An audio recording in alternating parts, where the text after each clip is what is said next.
Hello everyone and welcome to another edition of Educators, Performers, Creators. This is edition number 19 and today we have an interview with Luis Gabriel Mesa Martinez. As many of you know, my name is Paulino Brener, and in this show I love to interview people who are educators, performers, creators, sometimes all of that. In this case, Luis Gabriel is from Colombia, and we met in Minneapolis, of all places. And he's going to talk about very interesting work he has been doing in the area of music and history and culture and more in Colombia. And we'll ask him where he has studied and what he has doing around the world. But we are live, and I hope that you contribute to this conversation with your comments and questions.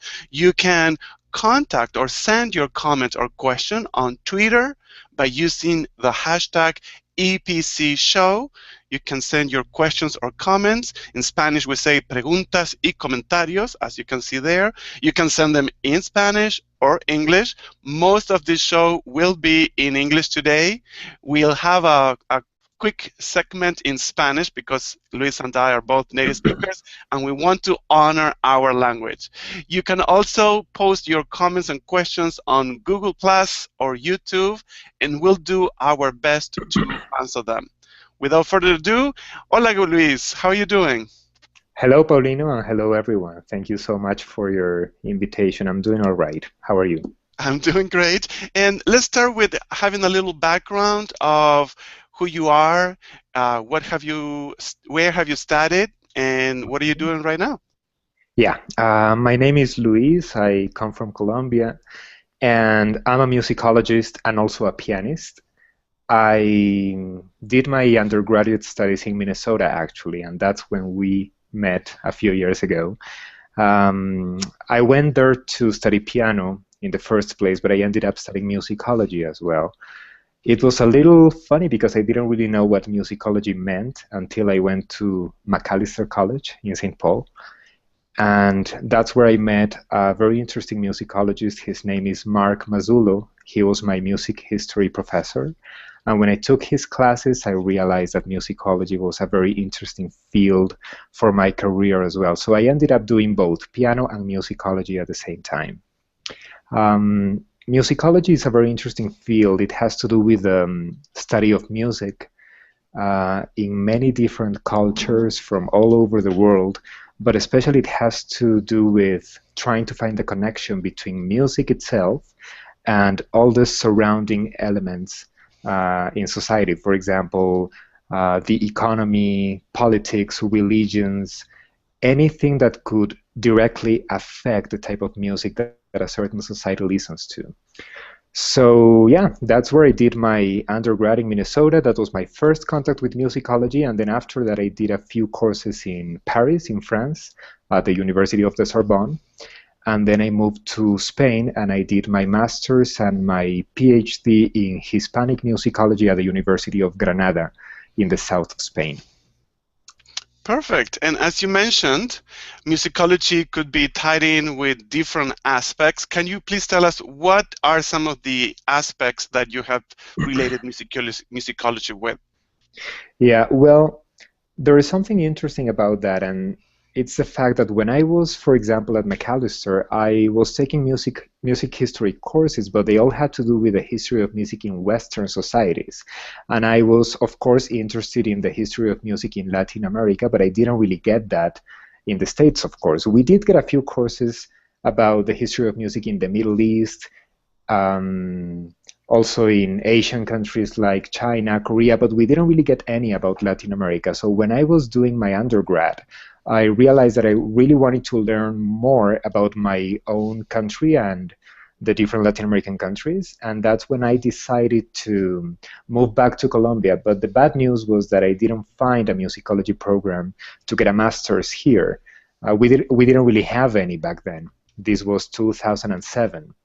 So when I moved back to Colombia and I didn't get the offer that I wanted for my graduate school, I decided to migrate again, and that's when I moved to Spain.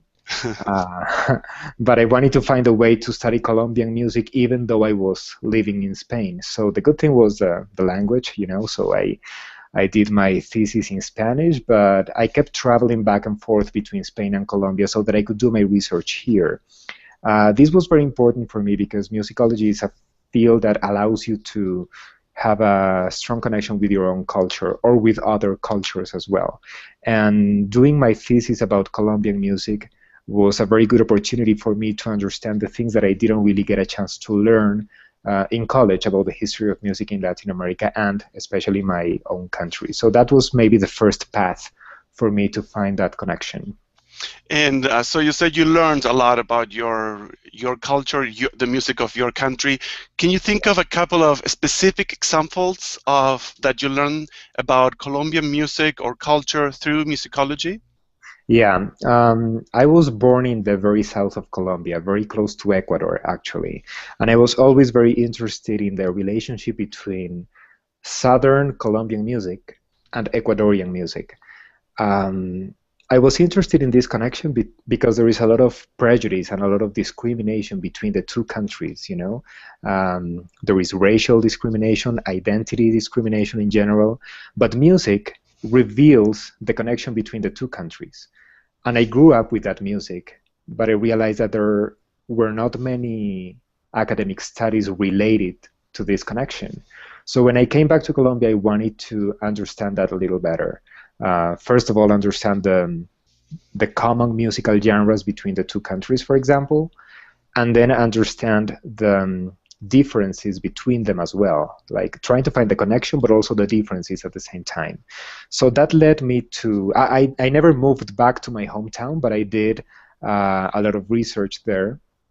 And it ended up being a very interesting process for me because I ended up writing a couple of books about this interaction, about this connection between the musics from southern Colombia and Ecuador. So I think that's a good example of that because it helps you understand certain identity discourses related to music, which in my particular case were also related to my own hometown and the life I had when I still lived in Colombia back then.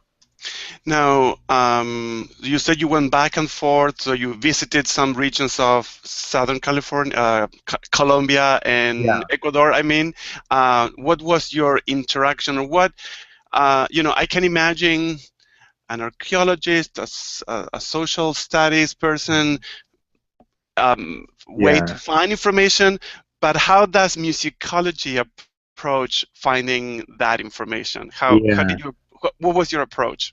Yeah, that's a very interesting question because there are many different approaches. There are certain fields that are related to musicology, but they use different methods. For example, there is another word, ethnomusicology, for people who usually do a lot of field work with certain communities in different regions of the world, which could be related to your example, like an archaeologist or an anthropologist, for example. In my case, I didn't really do that. Like, I didn't do field work directly with a certain community, but what I did was, first of all, travel around the area, and then I tried to find mostly written and recorded documentation about the music that I was interested in. When I say written, I'm talking basically about music, like written academic music, like sheet music. And when I say recorded, I'm talking about all the different, not just the official commercial records, but also many recordings that many families have in these different towns between Colombia and Ecuador, and that they have kept in their own family archives. So those were the documents that I wanted to collect in order to understand the history behind this music. That was mainly the sort of work that I performed during these past few years. And one of the most interesting examples about that was the experience that I had a few years ago when I went back to my hometown. The name of my hometown is Pasto. It's the capital of the province of Nariño in southern Colombia. And I met the son of one of the most important composers of the region. We are talking about a female composer. Her name is Maruja Hinestrosa. And when I met her son, he allowed me to see many of the archives that he had at home. I'm talking about certain videos of his mother performing in public, for example, certain recordings of her music, some of the scores of her compositions. So this was the type of documentation that I was really interested in, and that's what I collected in my hometown and also in the surrounding area. When I traveled to neighboring cities in Ecuador, I tried to do the same in order to find similarities and differences between this documentation that I found in this particular case of this composer and similar music in Ecuador. Great. So before we move into that work with Yeah. that specific author, I'd like to ask you a little more about the state of musicology in Colombia. You said that when you went back there, you couldn't Yeah. really find what you needed, but what about now? Has that changed? Yeah, it's a totally different story right now. When I graduated from Macalester, that was 2007, and then I came back right away trying to find a musicology master's program here, and like I said before, there weren't any. So that's when I moved to Spain, and 1 year after that, they opened the first musicology program here. So I was a little unlucky. Yeah, if I had waited 1 more year, I would have been able to study here. The first musicology program was therefore opened in 2008 in Medellin, Colombia. It belongs to the University of EAFIT, that is the name of the institution. And then, 2 years after that, when I was already here in Bogota, I was in charge of opening the first undergraduate program in musicology in the city. I'm talking about the capital city, Bogota. So the first institution that decided to open this undergraduate program was Corpas. That's the name of the university I work for right now. And they allowed me to make the curricular design for this musicology program. We got a first group of students in 2009, and some of them have already graduated, so they are already working as musicologists locally. Actually, 2 of them also went abroad to get their master's degree in musicology in other countries as well. So that was the first, and then there was a second program in which I also participated as part of the curricular design for another university. The name of that university is Javeriana University. It's also here in Bogota. And right now I am the musicology coordinator of that institution. So we have 2 undergraduate programs in Bogota. We have 1 master's program in Medellin, which is the one I mentioned before. And in the last couple of years, 2 more master's programs have opened in the capital.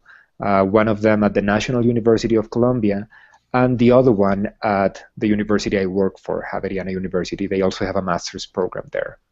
So it looks a lot different now. I mean, it's not a lot compared to the amount of research that we need in terms of the immense variety of musics that we have all over the country. But I think it's a good start for the 21st century that we now have a few universities that are more and more interested every year in opening these types of programs. Perfect. Well, I'm really glad that you are contributing to not only your culture, but also to the academic world. It's really great. And let's jump into your book and your not only everything that you discover in the process, but the process itself, how did you get into writing a book? Because one thing is to be a great musician and to love music and history, and another is to put together that into a written form in a book. Tell us about that. Like I said before, there was one specific composer that I was really interested in. The first reason was that she was a woman, and the second reason was that she was born in my own city. Her name, like I said, was Maruja Hinestrosa, and I got the chance to meet her in 1999. I was 17 years old. She was in her 80s because she was born in 1914, actually. So I met her and I was still taking, my first piano lessons back then. And when I met her, it was a very interesting encounter because I got the chance to play for her. She also played a few of her own compositions for me, and I found that so fascinating that I knew that at some point in my life I wanted to explore more of her music. But that was way before I did my musicology studies. It was like the first contact that I had with this composer. After I finished my master's degree in 2009, when I came back to Colombia, I decided to travel to my hometown, to Pasto, and she had already passed away, but I really wanted to find some of her music, her scores, her recordings, but I was too busy with my doctoral dissertation, so I couldn't do it back then. So it was a hard process. I wanted this topic to be my doctoral thesis, but they didn't allow me to work on this at the University of Granada because they said it was a topic that was probably too local and they needed something more international. So I did something else for my thesis. But What after I was it? finished What was your thesis? it was there is another publication about that research. Its name is Towards Reconstruction of Professional Musicianship in Colombia. It had to do with institutionalization process of musicology in the universities that I told you about. Perfect. So that ended up being my doctoral work. But then as soon as I finished that, which was 2 years ago, I decided to write the book that I always wanted to write about this female composer that I told you about, Maruja Hinestrosa. So in 2013, I traveled to my hometown and I met her son, like I said before. He shared with me many of the family archives that he had, and that was the beginning of the whole process. One of the most interesting things about that was that I wanted to write a book that included not only the text itself, but also many different pictures and hopefully transcriptions of her compositions or scores. So I asked her son if he had any pictures from his mom. And I was hoping he would give me maybe 2 or 3 pictures, but when I visited their house, he had a huge box with probably 200 or 300 pictures. And they were so incredibly beautiful that I realized that this book had to be something visual as well. It couldn't just include the information, it had to include some of these pictures. So I worked with a professional designer for that part of the book. His name is Juan Diego Muñoz. He was the one in charge of all the photography, edition, and yeah, all the beautiful visual aspect of the book was his contribution. And then I did all the research. I collected the music. Many of her compositions had never been played in public. Even though she did record a few, most of her work wasn't really known, not even locally in the city. So what I did was trying to find all this documentation and try to reconstruct the music. I wanted to play this again. I wanted to give her some kind of a tribute last year, because like I said before, she was born in 1914. So last year we were celebrating the first 100 years since her date of birth. That was a good reason for me to find the sponsors for the publication of this book. Different cultural institutions decided to support my research. That's always something really hard, because even though you can get as many degrees as you can, but it's not easy to find the people or the institutions who will support your work in terms of publications. I was very lucky. I think you were showing some of the names of the different institutions that supported my work. One of them was the City Hall of Pasto, the city. And then there were a few cultural institutions. I'm going to quote the name in Spanish for one of them, Fondo Mixto de Cultura de Nariño. That was the main institution that supported the work, and they did most of the funding for the book in terms of printing, also for the compact disc, because there is a CD that comes with the book. So it was a fast process because I'm talking about 2 years ago when the whole thing started, and then 1 year after that, in 2014, I think in May or maybe the beginning of June, we were already showing the book in public. We played a few concerts. I'm speaking in plural because it wasn't just me. I was playing as a pianist, but I also made some arrangements for other musicians. So we included flute, we included cello, some traditional Colombian instruments, especially string instruments. So we made like a small chamber ensemble in order to bring life to this music. And we played all over the country. So these sponsors Wow. were really important because they were the ones who supported the whole process. I am very impressed, not only from what you are talking about that you put together, but having a book printed in such a short period of time. That's really amazing. Yeah. So congratulations. It's really good. I Thank wanted you. to talk a little bit about the cover of the book, Yeah. and it says Maruja Hinestrosa at the top, Right and here. then la identidad nariñense a través de su piano Yes. at the bottom. Um, And tell me a little bit about the picture in the cover. Why did you choose that picture, or is there a story behind it? Yeah, I was really surprised when I saw these different pictures because of their quality. Like they are so good, they are so amazingly done. One of the reasons for that is that Maruja's father was a photographer, and he had his own lab at home. So he was the one who took the pictures, and he was the one who printed them out. And that's why they had so many in her family. And the quality is excellent because of that particular reason. I also chose this picture because it shows a very nice portrait of the person itself, but also it shows a beautiful landscape from that region. She's in front of one of the most beautiful rivers in the area, and I think it has to do something with the title as well. The title, like you read before, says not just her name, but Maruja Hinestrosa, but it also says La identidad nariñense a través de su piano, which we could translate as Nariño. Nariño, remember, is the name of the province. Nariño's identity through her piano. So the fact that we are talking about Nariño was something that motivated us to include the landscape on the cover, and the fact that we are talking about a woman, a composer, made it important for us to show the person right in the middle of the cover. So that was the main reason why we decided to do that. Now, if you open the whole book, you will get to see the Ah, whole picture. wow. Yeah.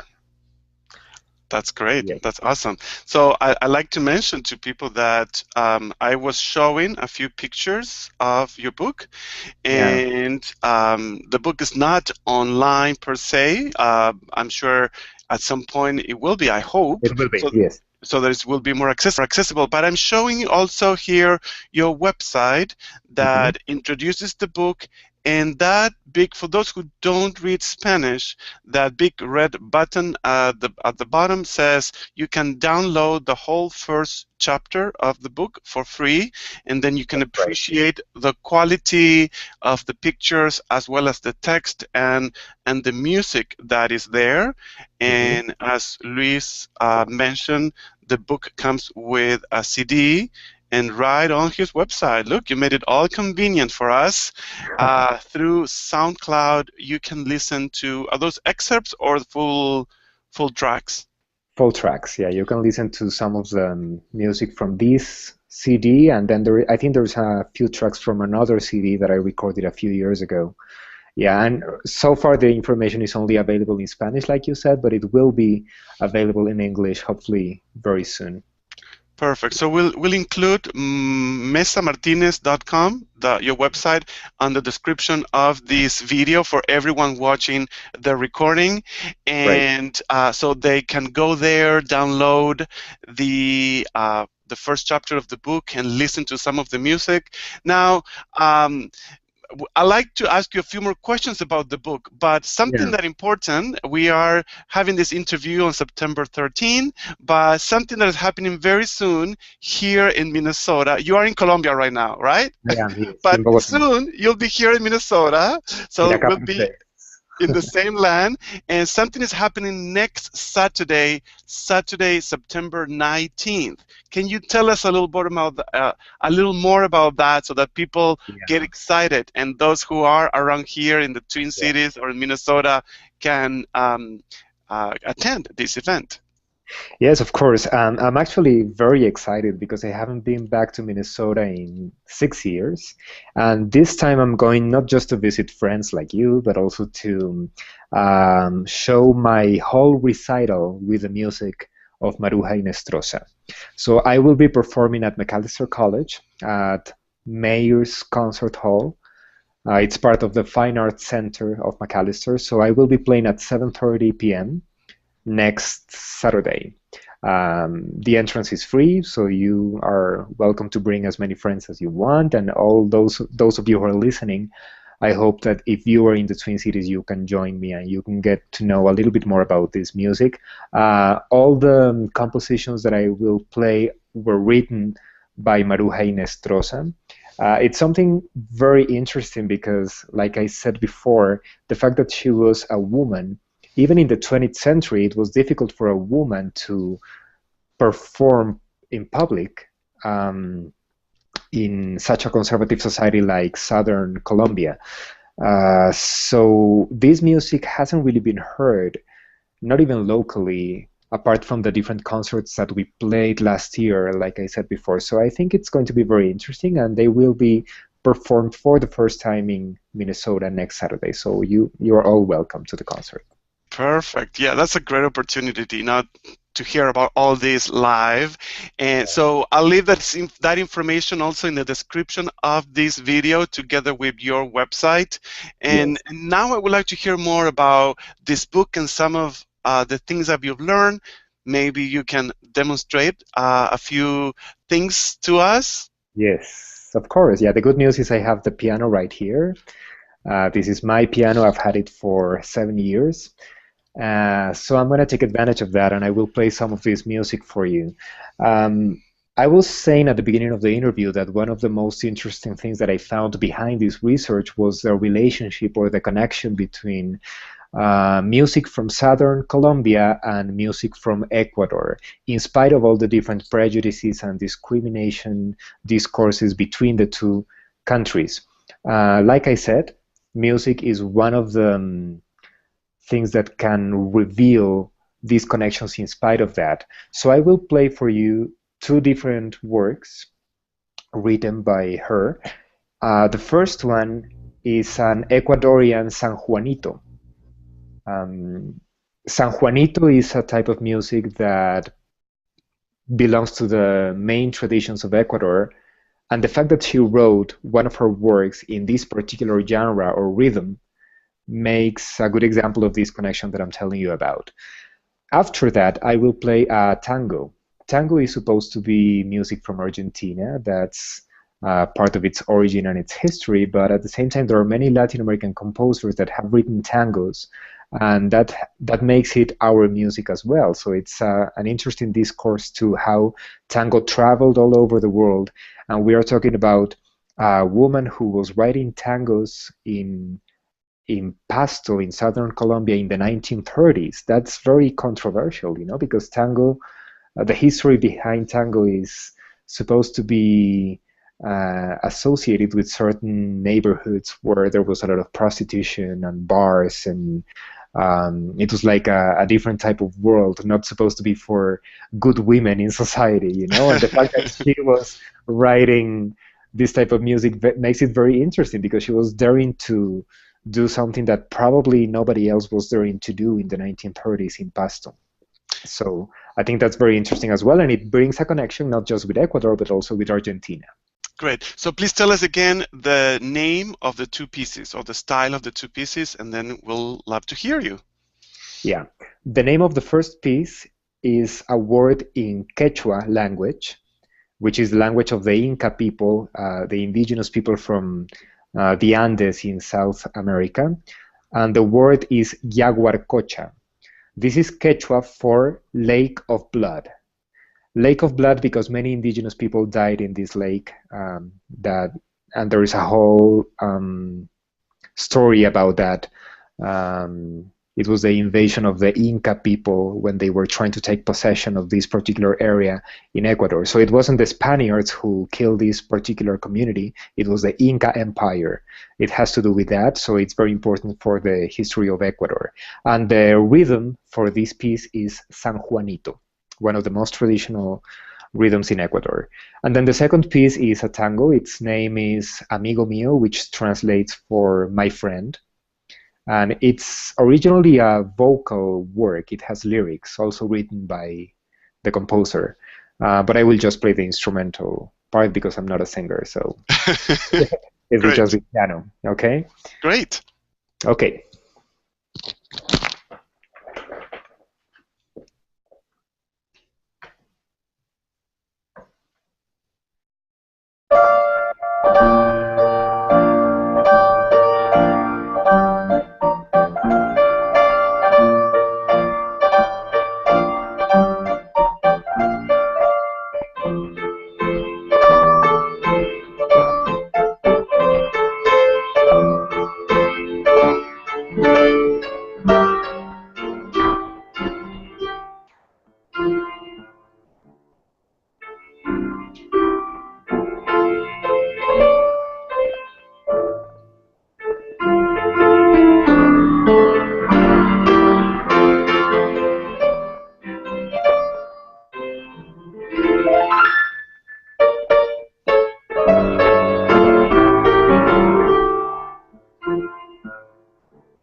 That was the first one.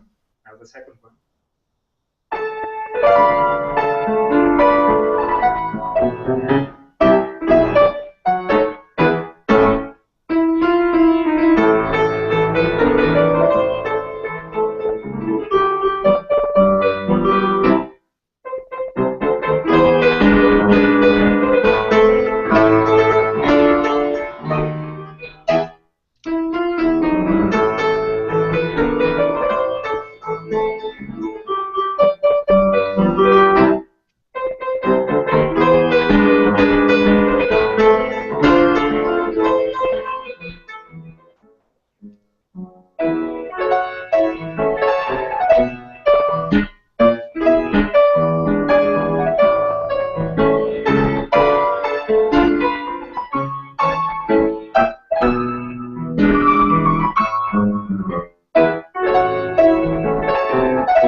Bravo! Woo! Bravo! Excellent! Wow, that was great. Like it was a short version of the two pieces. Uh-huh. Longer. Perfect. Great. Are we gonna hear the complete version of this on Saturday, the 19th? Yes. Perfect. Definitely. Perfect. Wow, that was great. It was the second time that I have in the show live music, and it's always very exciting. It's like my a very intimate, personal recital that I'm sharing with the world, of course. But Yeah. right now it feels very intimate. That's great. I'm glad you enjoyed it. Thank you. Great, and I'm sure everyone watching enjoyed it too. So, Luis, I want to um, be very appreciative of your time, and I appreciate all that you have shared with us. As I said at the beginning, I would like that if we can use a little bit of our native tongues. So for everyone watching this video, thank you very much. Please share with others not only about the performance that Luis is going to do next Saturday, September 19th at Macalester College, 7:30 p.m. The description of that event is in the description of the video.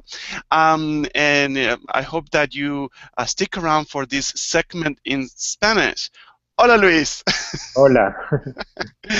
Muy bien, bueno, muchísimas gracias por compartir toda esta información y todo lo que has hecho con tu trabajo en el ámbito de la musicología. Antes que nada, para nuestros hablantes de español, quiero reiterar la información que dijimos en inglés.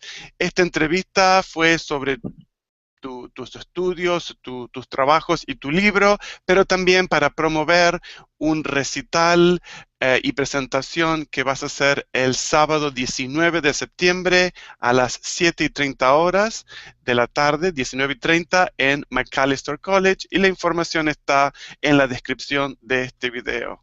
Sí. Muy bien, pero contame un poco cómo surgió volver a Macalester a hacer este recital y compartir esta información.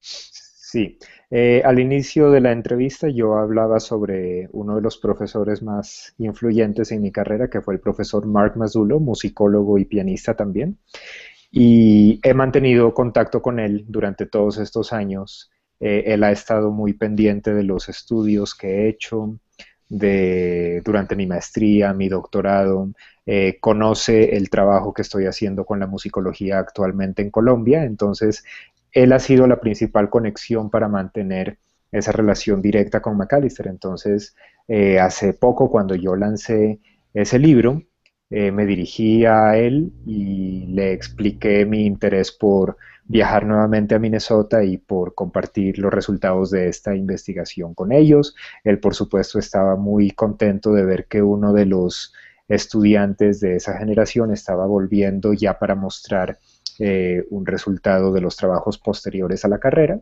y por lo tanto me abrió las puertas de uno de los más importantes auditorios que tienen las ciudades gemelas, que es precisamente el auditorio Mayors de Macalester. Entonces esa fue la oportunidad que me permitió compartir este libro con la comunidad local de Minnesota también.